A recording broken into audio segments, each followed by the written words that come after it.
Assalamualaikum warahmatullahi wabarakatuh. Nama saya Syafira Nur Amalia Haryadi, NIM 1118025-1136. Di sini saya akan melanjutkan presentasi teman saya. Teman-teman bisa mulai buka PPT-nya slide 12. Nah, di slide 12 itu ada budaya dan etika. Lalu di slide selanjutnya, slide 13, apa aja sih aspek yang terpengaruhi sama hubungan budaya dan etika di komunikasi interpersonal ini. Nah, aspek pertama yang terpengaruhi oleh budaya dan etika di komunikasi interpersonal adalah aspek ekonomi dan political interdependence. Nah, ini tuh maksudnya seperti yang bisa dilihat di PPT adalah kesuksesan suatu negara dalam mempertahankan ketergantungan pada dua aspek ini, juga salah satunya tergantung pada efektivitas komunikasi antar negara-negara yang saling ketergantungan tersebut. Lalu, aspek kedua yang terpengaruhi adalah spread of technology atau penyebaran teknologi. Nah, karena penyebaran teknologi yang sudah besar dan luas ini, nggak bisa dipungkiri bahwa komunikasi antar budaya dapat terjadi dengan sangat mudah dan tidak bisa dihindarkan, gitu teman-teman. Lalu di slide berikutnya, di slide 14 ada culture specific nature of interpersonal communication. Nah, karena komunikasi interpersonal itu beneran bersifat kultur spesifik, maka budaya dan etika itu beneran penting banget di sini. Bisa jadi apa yang dinilai efektif di budaya A itu tidak bernilai efektif di budaya yang lain, begitu. Lalu bisa lanjut di slide berikutnya, di slide 15 ada pentingnya budaya dalam komunikasi interpersonal. Lalu bergeser ke slide berikutnya di slide 16. Di slide ini teman-teman bisa lihat kenapa sih budaya tuh penting banget buat komunikasi interpersonal. Salah satunya itu semakin terbuka kita pada suatu budaya atau semakin paham kita terhadap budaya lain selain budaya kita, maka semakin besar pula skill kita untuk approach lawan bicara kita dengan metode yang benar. Kalau misalnya kita tahu backgroundnya dia budayanya apa, atau emang ada kebiasaan-kebiasaan khusus yang di budaya dia biasa dilakukan tapi di kita enggak, kan kita jadi tahu duluan kalau misalnya kita udah tahu. Jadi kita bisa nge-approach dia dengan metode-metode yang sesuai sama budayanya dia. Jadi biar kita bisa survive juga di abad 21 sesuai dengan yang tertera di slide gitu. Lalu selanjutnya di slide 17 ada how culture differ atau bagaimana budaya dibedakan. Nah, di slide 18 itu ada 5 perbedaan. Nah, kalau misalnya pertama kita bahas soal komunikasi, apalagi komunikasi antar orang, antar negara, antar budaya. Itu kan yang salah satu yang paling pertama dipikirin itu kan pasti bahasanya kan. Nah, selain bahasa itu, menurut Gadinkes tahun 1991, Hall and Hall tahun 1987, dan Hofstede tahun 1997, ada 5 hal lain yang merupakan perbedaan budaya ini.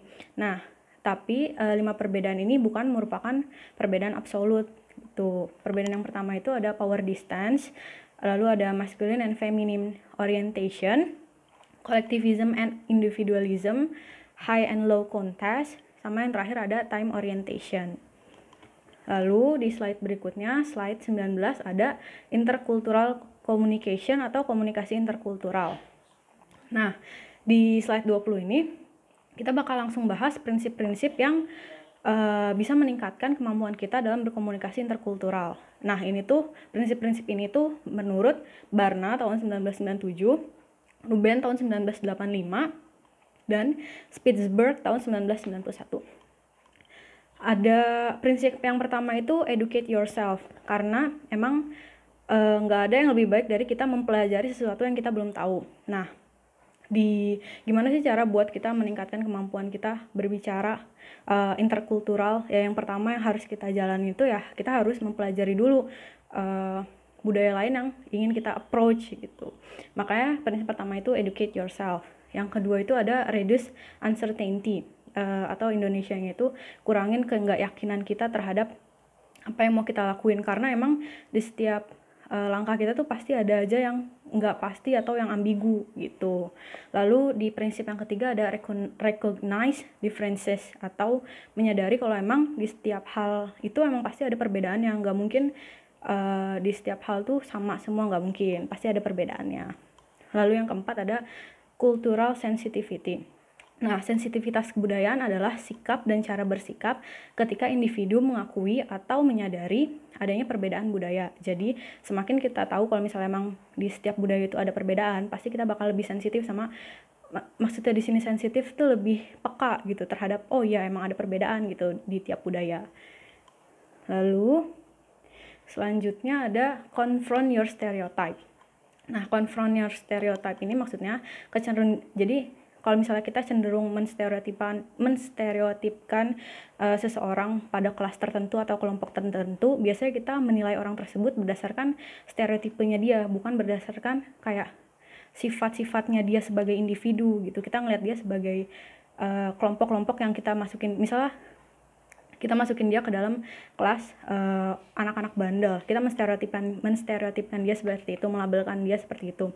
Kita cenderung nggak ngelihat sifat dia yang lain, udah aja kita menstereotipkan dia begitu.